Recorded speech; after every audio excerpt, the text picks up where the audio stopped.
Γεια σας και καλώς ήρθατε στο κανάλι μου. Σήμερα θα σας φτιάξω μια νηστίσιμη γλυκάρα που είμαι σίγουρος ότι θα εντυπωσιαστείτε από το αποτέλεσμα. Πάμε να ξεκινήσουμε. Ωστόσο, εσείς φίλοι μου, μην ξεχνάτε να κάνετε μια εγγραφή στο κανάλι μου για να βλέπετε τα καινούργια επεισόδια που ανεβαίνουν. Έχω πάρει μια κατσαρόλα και ανοίγω τη φωτιά μου.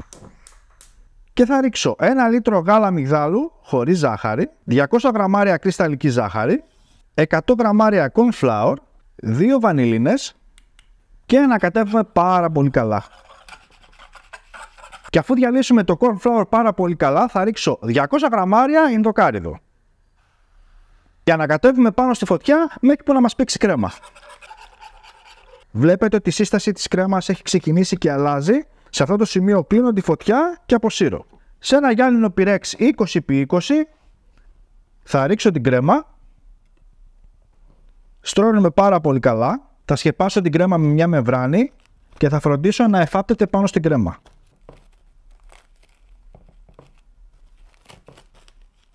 Ωραία, θα το αφήσω τώρα στην άκρη και πάμε να ετοιμάσουμε ένα καλοκαιρινό γλάσο. Σε ένα κατσαρολάκι θα στραγγίξω 420 γραμμάρια κομπόστα βύσσινο, 50 γραμμάρια κρυσταλλική ζάχαρη. Σε μία κουταλιά του σούπας corn flour θα ρίξω 100 γραμμάρια νερό. Ανακατεύω πάρα πολύ καλά να λιώσει καλά το corn flour. Ανοίγω τη φωτιά μου και θα ρίξω το μείγμα από το corn flour μέσα στο σιρόπι της κομπόστας.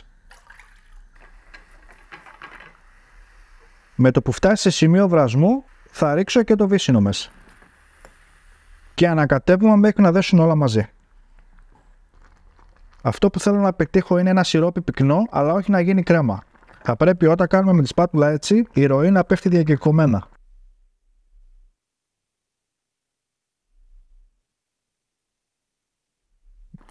Πολύ ωραία. Οπότε τώρα κλείνω τη φωτιά και αποσύρω. Ρίχνω το γλάζο στο γλυκό, θα το αφήσω σε θερμοκρασία δωματίου και έπειτα θα το βάλω στο ψυγείο για 2 ώρες. Το γλυκάκι μας είναι έτοιμο, πάμε να το κόψουμε, θα χρειαστώ ένα μαχαίρι. Για περισσότερες πληροφορίες σχετικά με τα μαχαίρια σαμούρα θα σας έχω link κάτω στην περιγραφή.